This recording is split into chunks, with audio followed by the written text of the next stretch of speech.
Alright,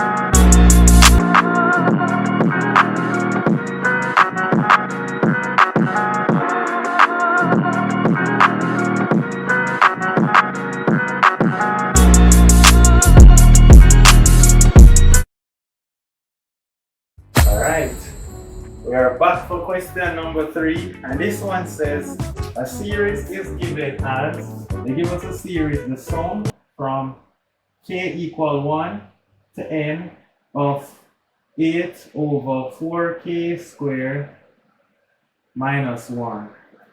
And they said determine the third partial sum S3 of the series. Guys, the key word is partial sum.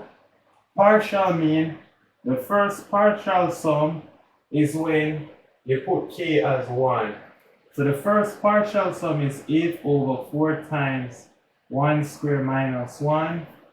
That is, the first partial sum is 4 times 1, that's 8 over 3. Just want to make sure I'm seeing right.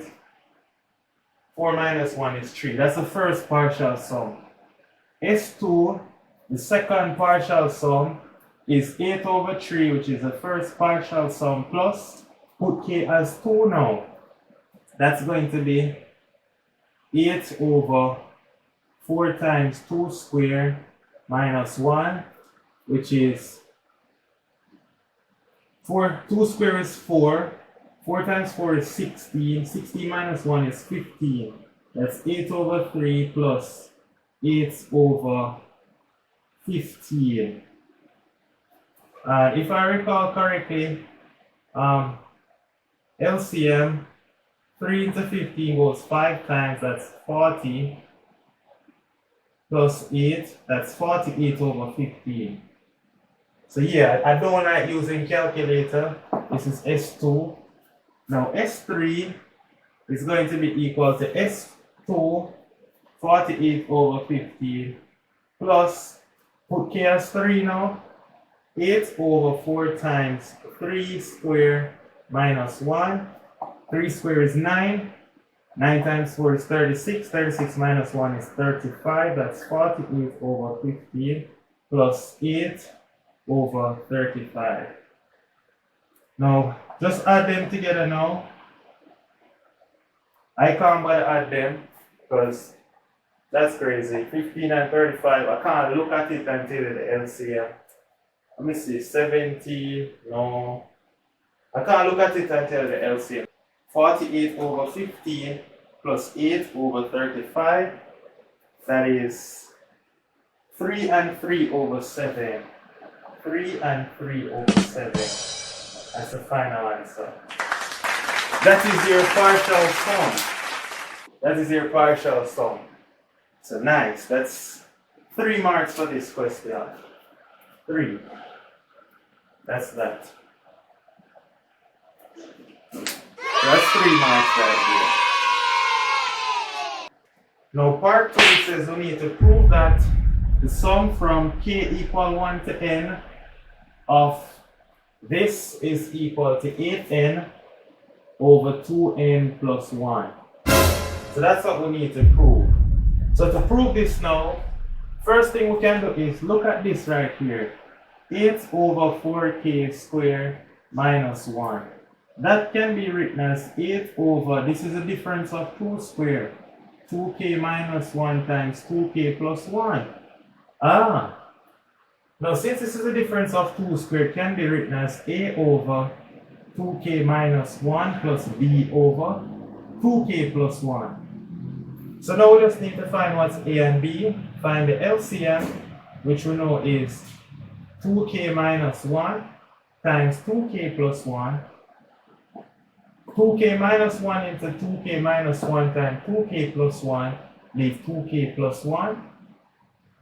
2k plus 1 into this leave 2k minus 1, so it's b times 2k minus 1. And all of that, remember, is 8 over 4k squared minus 1.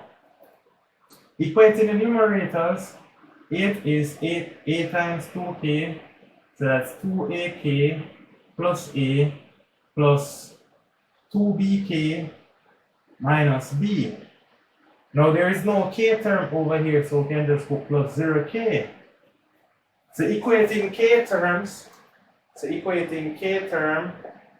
we're getting 0 equal 2a plus 2b. And equating constants, equating our constants, we say 8 is equal to a minus b. So we can add these two equations. We can add them. 0 plus 8 is 8. 2a plus a is 3a. Oh, this is 2a plus 2b, sorry. 2a plus 2b, so I can't add them directly. I first have to multiply this equation by 2. So if I multiply the second one by 2, I have 0 is 2a plus 2b. Multiply this one by 2, 16 is 2a minus 2b. Now I can add them. That gives me 16 equal 4a. So therefore a equal 4. If a equal 4, 4 minus what give me 8? 4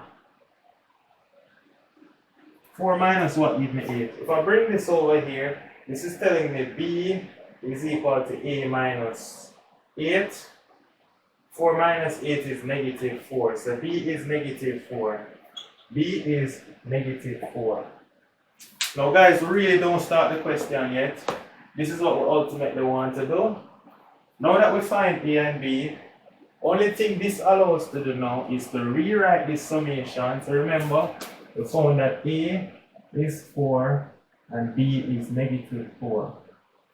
So all this allows us to do is rewrite this summation now as, let's do that.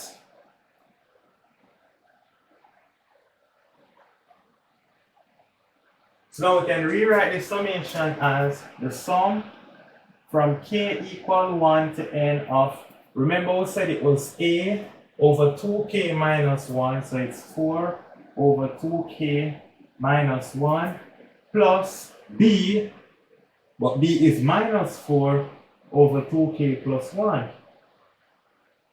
This is now this, alright? So if you want to start by saying that right here, the sum from k equal 1 of 8 over 4k squared, it's the same as this now. So this is equal to this. Now we can use difference of 2 squared. So let's plug in, not difference of 2 squared, method of differences. So we're going to plug in k as 1 now. Plug in k as 1, we're going to get 4 over 2 minus 1. 2 minus 1 is 1. Plus, plug in the k as 2 now. 2 times 2 is 4. 4 minus 1 is 3. That's 4 over 3. Plus, plug in 3. 3 times 2 is 6. 6 minus 1 is 5. 4 over 5. 4 over 7. And it continues until I plug in the last term as n, which is 4 over 2n minus 1. Close up that bracket. Minus, when I plug in k as 1 over here now, I get 4 over, plug in 1, I get 3, plus plug in 2, I get 5, and it continues until I plug in the last term n to get 4 over 2n plus 1. So that's what I get right there. Now when you subtract these two, as you can see, 4 over 3, don't cancel this 4 over 3. 4 over 5, don't cancel this 4 over 5. 4 over 7, don't cancel this 4 over 7. And the 4 over 2n minus 1, don't cancel the 4 over 2n minus 1. The only thing we're going to left back with is this first term here, which is 4 minus 4 over 2n plus 1. We can write this as one fraction. Write this as one fraction. This is 4 times 2n plus 1 minus 4 over 2n plus 1. Expand that in, we get 8n plus 4 minus 4 over 2n plus 1, which is 8n over 2n plus 1. That's it. We did the proof. This is 7 marks. And that's the sum from k equal 1 to n of 8 over 4k squared minus 1. So this is how we do this question here. We get it nice and easy. And I hope everybody practice this and get in their full 7 marks. That's it. Nice. That's it. Alright. Part B. The next part says determine the Taylor series expansion of e to the cos x. So first thing, remember Taylor series is that f of x is equal to f of a plus f prime of a. This is Taylor series. I always start with the formula f of x is f of a, f prime of a times x minus a plus f double prime of a times x minus a squared over 2. And it continues plus f triple prime of a times x minus a cube over 3 factorial, which is 6. That's f of x. So in this case, they give us f of x is e to the cos x. So f of x is e to the cos x. So that means that f of a, in this case, they give us about. So they're telling that a is x over 2. That's what they're giving you. Pi over 2, sorry. So therefore, f of pi by 2 is going to be e to the cos of pi by 2. Cos 90 is 0, so that's e to the 0, e to the 0 is 1. So we get f of pi by 2, we're good. Now we need f prime of x. F prime of x is, when I differentiate cos, I get negative sine x, e to the cos x. So that means f prime of pi by 2 is equal to, the sine of 90 is 1. So this is minus 1 times e. This is minus 1 times e to the 0, which is just negative 1. So that part is minus 1. So now I need the second derivative. F double prime of x is going to be, we're going to have to use product rule to differentiate this. We'll keep the first. So keep the first, which is the minus sine x, times the derivative of the second. We'll differentiate e to the cos x, we get minus sine x, e to the cos x, plus, we'll keep the second, keeping the second, which is e to the cos x, multiplied by the derivative of the first. We'll differentiate negative sign, we get minus cos x. So if you want to simplify it, f double prime of x work out to be negative sine times negative sine is sine square x e to the cos x. And this part over here is minus cos x e to the cos x. So now that means that f double prime of pi by 2 is sine of 90 is 1. 1 square is 1. Cos of 90 is 0. E to the 0 is 1. So all of that is 1 minus the cos of 90 is 0. Make sure I differentiate correctly. Keep the first, differentiate the second, plus keep the second, e to the cos x, multiplied by the derivative of the first, which is minus cos x, yeah? So minus the cos of pi by 2, the cos of 90 is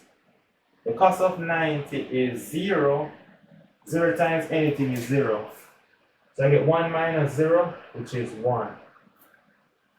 Oof. We have to go one more time. I know it's tiring. We have to go one more time for the third derivative. So for the third derivative, f triple prime of x is, I need to differentiate sine square e to the cos x. So to differentiate this part now, I'm going to have to use product rule. I need to see if I can't differentiate this, man. I need to differentiate something easier. So what I'm going to do is I'm going to factor out e to the cos x. and leave back with sine square x minus cos x. Because guys, I'm not going to use product rule 2 times. That's crazy. So f triple prime of x now is keep the first, e to the cos x, multiplied by the derivative of the second, which is 2 sine x cos x. Carry down the power, subtract 1 from the power times the derivative of sine is cos, minus when I differentiate cos, I get minus sine. Keep the first, differentiate the second, plus keep the second, sine square x minus cos x, multiplied by the derivative of the first, and the derivative of e to the cos x is minus, this is minus sine x e to the cos x. So f triple prime of x,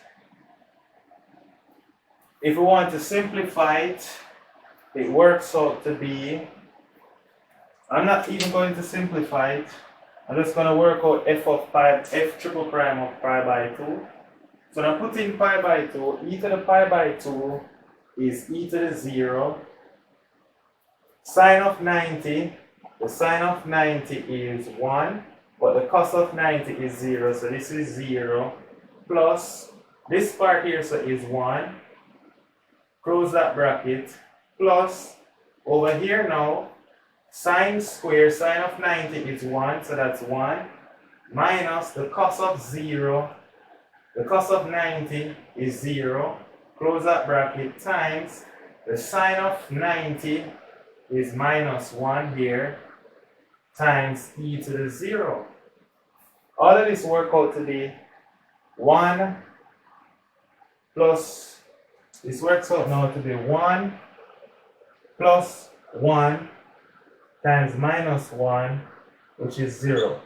1 minus 1 is 0. So, after all of that hard work to get 0, that's crazy. All that hard work to get 0? Yeah, man, that's how it is. So now that we get that now we can definitely write down what is e to the sine x. So now we can just use the Taylor series formula up top here. So just to write it down now, we can finally tell him that e to the x cos x is equal to f of 0. Remember the formula is f of 0, f of pi by 2, sorry, which is 1, plus f prime of pi by 2, which is negative 1. So we can just write minus 1 times x, plus f double prime of pi by 2, f double prime is 1. So it's 1 times x squared over 2, plus f triple prime, which is 0 times x cubed. Wait. Sorry, why am I using Maclaurin? Sorry, right here. It's minus 1 times x minus a.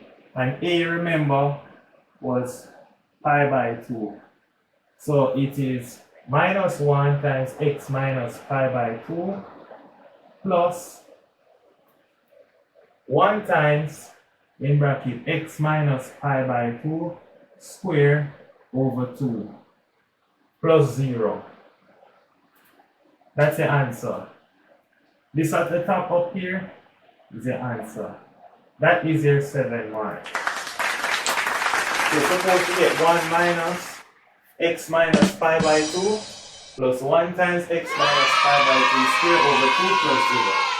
That's what you should get.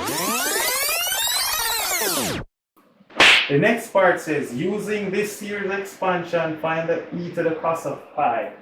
So from this now,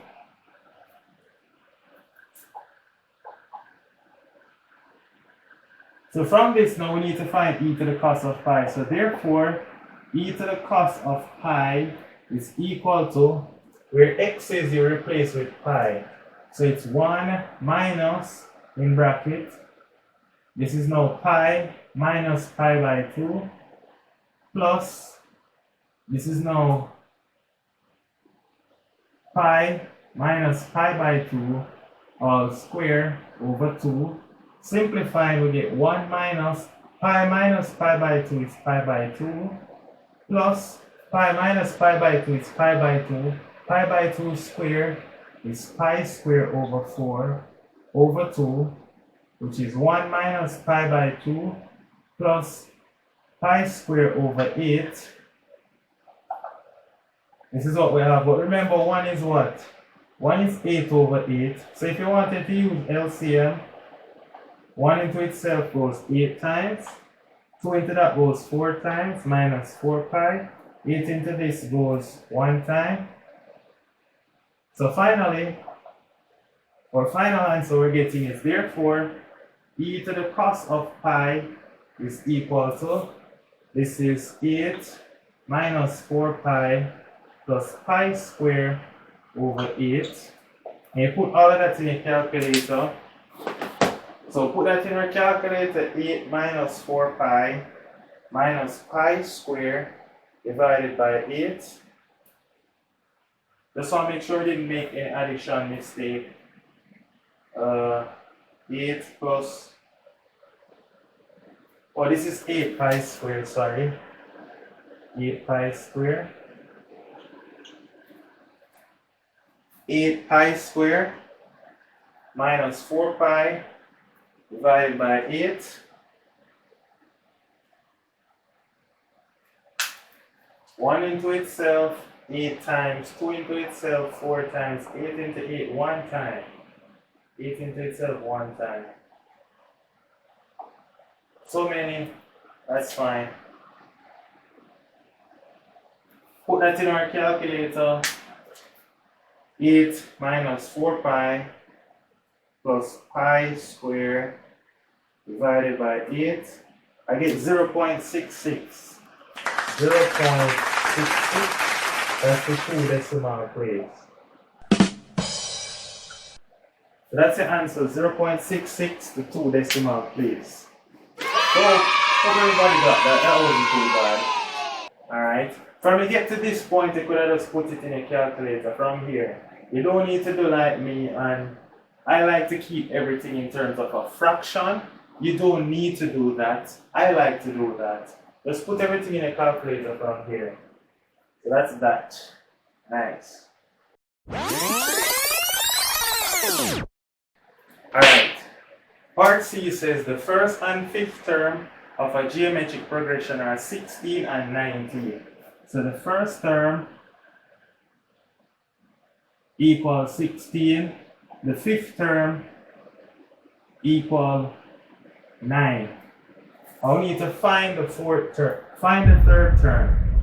Find third term. So remember that the nth term of a geometric progression Tn is equal to a times r to the n minus 1.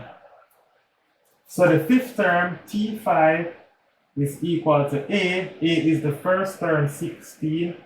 R to the fourth power. 5 minus 1 is 4. But remember T5 is what? 9. So that means it's 16. R to the 4 equal 9. So R to the 4 equal 9 over 16. If we square root both sides, R squared going equal to the square root of 9 is 3. The square root of 16 is 4. R squared is 3 over 4. Now if R squared is 3 over 4, the third term, T3, is going to be equal to AR squared. A is the first term, 16. R squared is 3 over 4. 16 times 3 is 48 over 4. 48 over 4 is 12. That's 4 marks. That's number 3 right there. And you get 4 marks. So I really hope this was fun for everybody. And everybody got those 4 marks. And if you're practicing, I hope you practice and you have gotten that correctly as well. Nice. So stay tuned for question number 4.